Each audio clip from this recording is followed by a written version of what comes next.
മറ്റ് മനുഷ്യരുടെ അനുഭവങ്ങൾ കേൾക്കുമ്പോൾ അവർക്ക് അതുപോലെ കർത്താവ് ഇന്നും ജീവിക്കുന്നു, കർത്താവ് എൻ്റെ ജീവിതത്തിലും എൻ്റെ കണ്ണീരും തുടക്കും, എന്നെയും കർത്താവ് ഉയർത്തും. ഉടമ്പടി വർക്ക് ചെയ്യുമ്പോൾ തന്നെ തുടങ്ങുമ്പോൾ തന്നെ ഞങ്ങൾ പറയണത് ഇത് വർക്ക് ചെയ്യേണ്ടത് നോട്ട് ബൈ മെറിറ്റിലാണെന്ന് പറയും.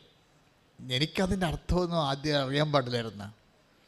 ഇപ്പോൾ ഈ സാക്ഷ്യങ്ങളൊക്കെ ആൾക്കാരെ പറയാൻ തുടങ്ങിയപ്പോഴൊക്കെ മനസ്സിലായത് ഈ നോട്ട് ബൈ മെറിറ്റ് എന്തുമാത്രം ആഴമാണെന്ന്. മനുഷ്യൻ്റെ മുഴുവൻ പ്രശ്നം അതാണല്ലോ, മെറിറ്റ് ഇല്ലാത്തതാണല്ലോ. നമ്മുടെ യോഗ്യത കൊണ്ടല്ല, കർത്താവിൻ്റെ കൃപ കൊണ്ടാണ്. അത് പറയുമ്പോൾ ഈസിയാണ്, പക്ഷെ അതൊരു ജീവിതമാണ്, ഒരു ജീവിത സാകല്യമാണ്. Not by merit. ഇവിടെ എല്ലാം നഷ്ടക്കൊടാലി ആയിരിക്കുന്നത് മെറിറ്റിൻ്റെ അടിസ്ഥാനത്തിലാണ്. പക്ഷെ ഒരു മനുഷ്യൻ മെറിറ്റ് ഇല്ലെങ്കിൽ അവർ ഒന്നും അല്ലെന്നാണ് ലോകം പറയണത്.